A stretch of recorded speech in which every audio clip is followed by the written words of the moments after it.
જો તમને આ રેસીપી પસંદ આવી તો લાઈક કરજો, શેર કરજો અને સબસ્ક્રાઇબ કરજો।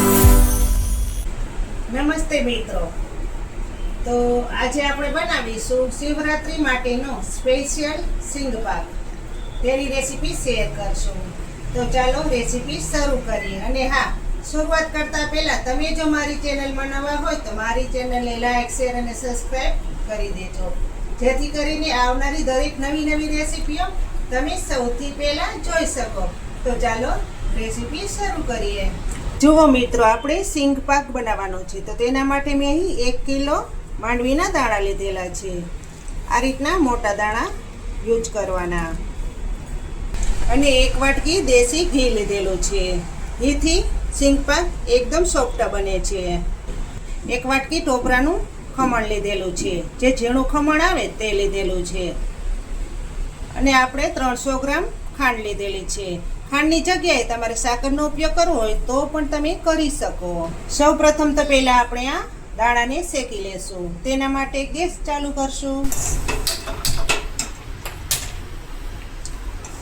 દાણા શેકવા માટે હંમેશા જાડા તળિયાવાળી કઢાઈનો ઉપયોગ કરવાનો। હવે કઢાઈમાં આપણે દાણા નાખી દઈશું। થોડા થોડા દાણા શેકીશું, જેથી કરીને ઝડપથી શેકાઈ જાય।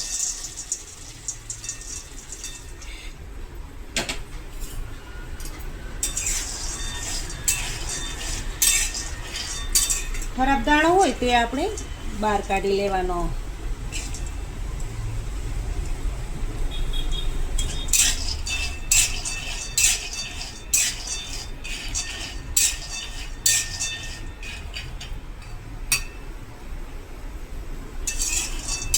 જ્યાં સુધી દાણા ઉપર ચમકી ન પડે ત્યાં સુધી દાણાને શેકવા દેશો।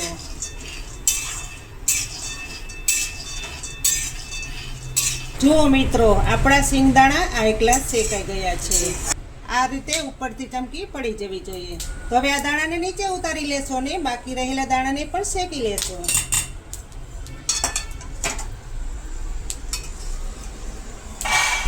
આપણા બધા દાણા સરસ રીતે શેકાઈ ગયા છે। તો હવે આપણે આ દાણાના ફોતરા ઉખેડવાના છે, તો ફોતરા ઉખેડી લેશું।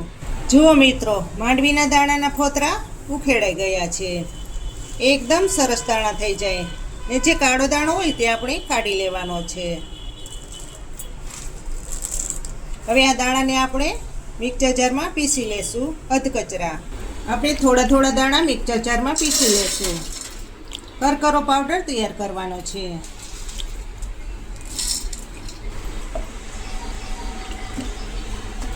ચાલુ બંધ કરી અને 2 આટા ફેરવી લેશો।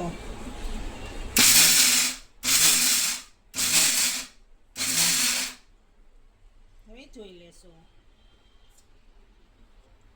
જુઓ, આ રીતનો પાવડર તૈયાર કરશો। આ દરદરા પાવડરને ચારણીમાં ચારી લેશું, જેથી કરીને જે આખા દાણા રહી ગયા હોય તે નીકળી જાય।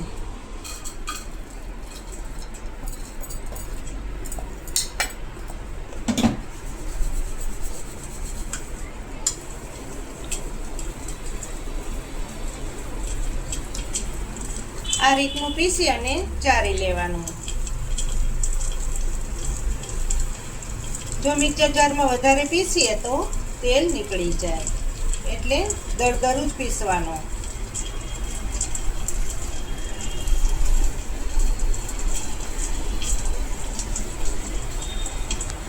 જુઓ મિત્રો, દાણાનો પાવડર તૈયાર થઈ ગયો છે। આ રીતનો એકદમ એક સરખો બનાવી લેવાનો। હવે ચાસણી બનાવશું, તેના માટે મેં અહીં કઢાઈ લીધેલી છે।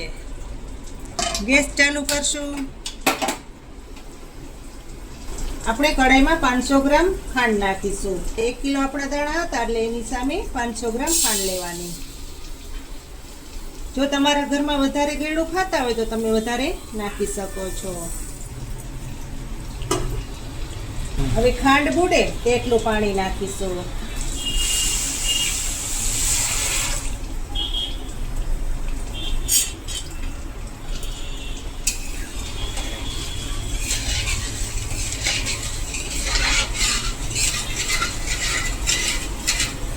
હવે સરસ મજાની એક તારવાળી ચાસણી તૈયાર કરશું।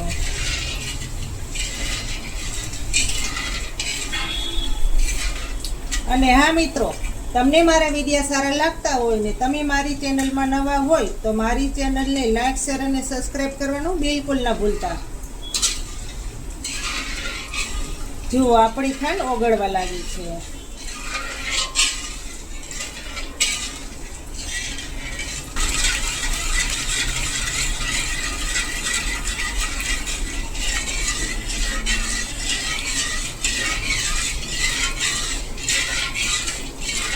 આ રીતે ધીમા ગેસ ઉપર ચાસણીને હલાવતા રહેશો.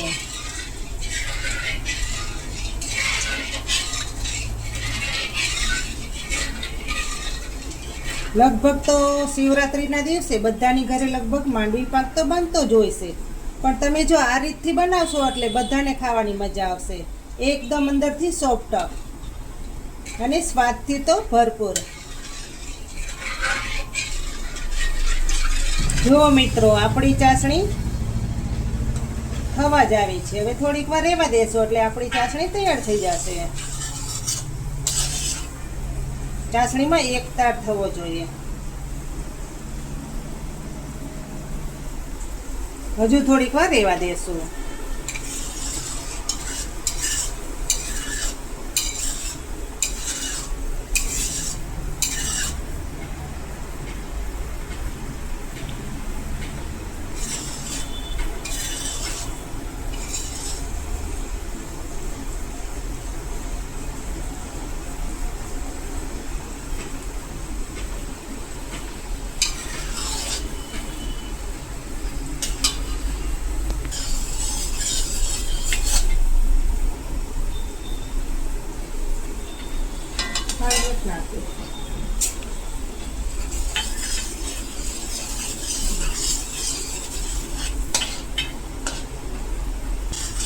હવે આ રીતે બાટકી ઉપર બે ટીપા નાખીને જોઈ લેશું.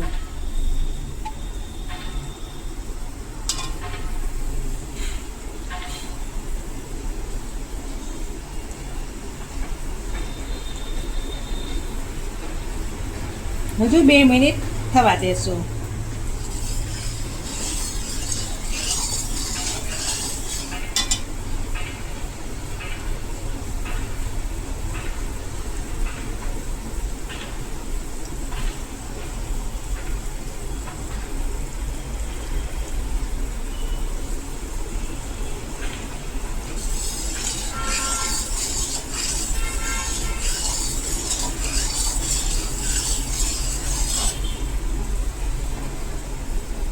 ફરી એકવાર જોઈ લેશું.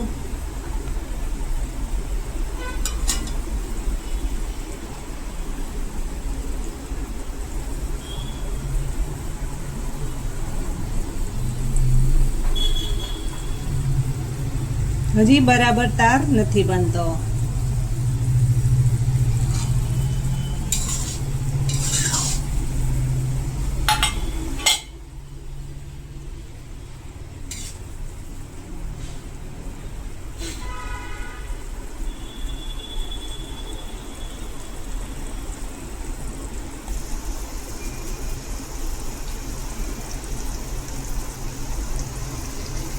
જો આ રીતનો તાર થઈ જવો જોઈએ.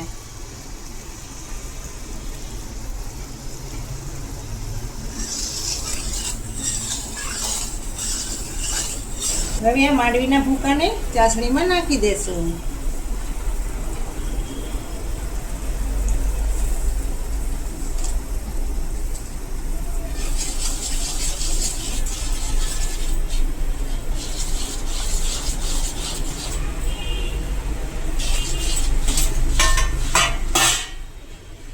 તેમાં આપણે દેશી ઘી પણ નાખી દેશું,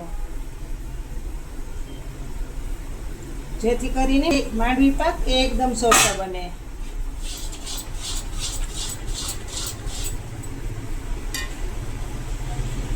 થોડોક ટોપરાનો પાવડર પણ નાખશું.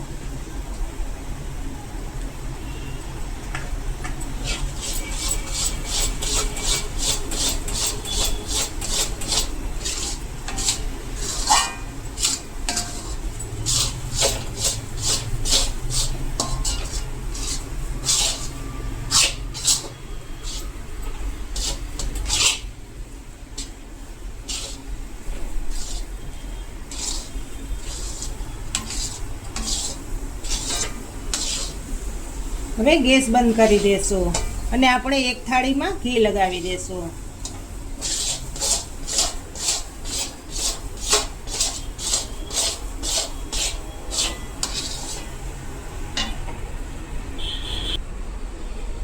જો તમારા ઘરમાં ચોકી હોય તો તમે ચોકીમાં પણ માંડવી પાક ઢાળી શકો.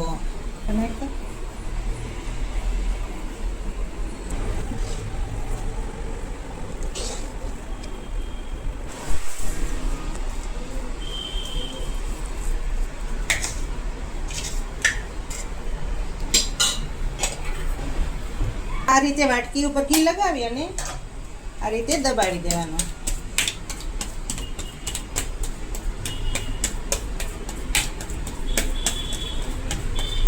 બહેનો છે ને એકદમ સરસ માંડવી પાક, મોઢામાં નાખતાની સાથે પીગળી જાય તેવો માંડવી પાક તૈયાર થઈ ગયો છે.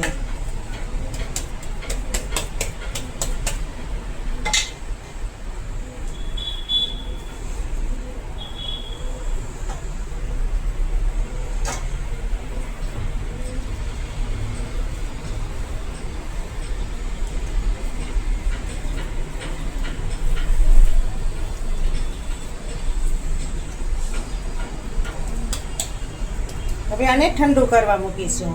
ઉપરથી આપણે જે ટોપરાનું ખમણ બાકી રાખેલું હતું તે વેરી દેશું.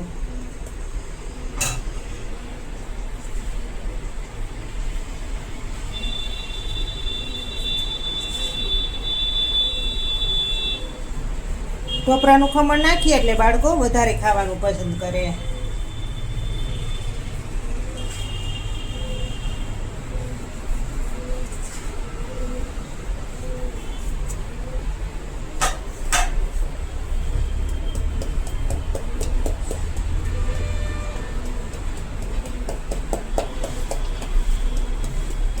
ઠંડો થઈ જાય પછી કાપા પાડીશું ને સરસ મજાના માંડવી પાકના પીસ તૈયાર કરશું.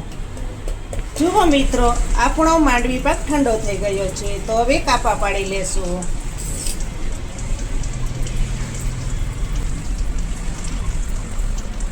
તમે જેટલી ગમે તેવડી સાઈઝની કરી શકો, નાની અથવા તો મોટી.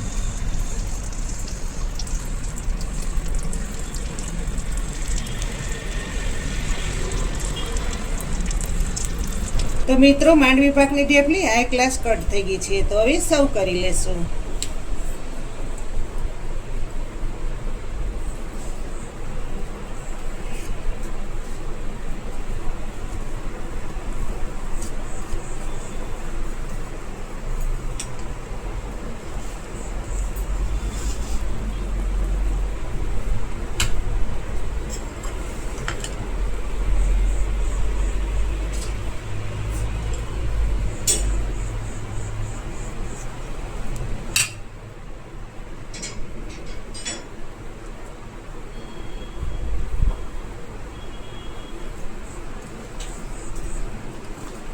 જુઓ, બહેનો છે ને પોચો રૂ જેવો માંડવી પાક.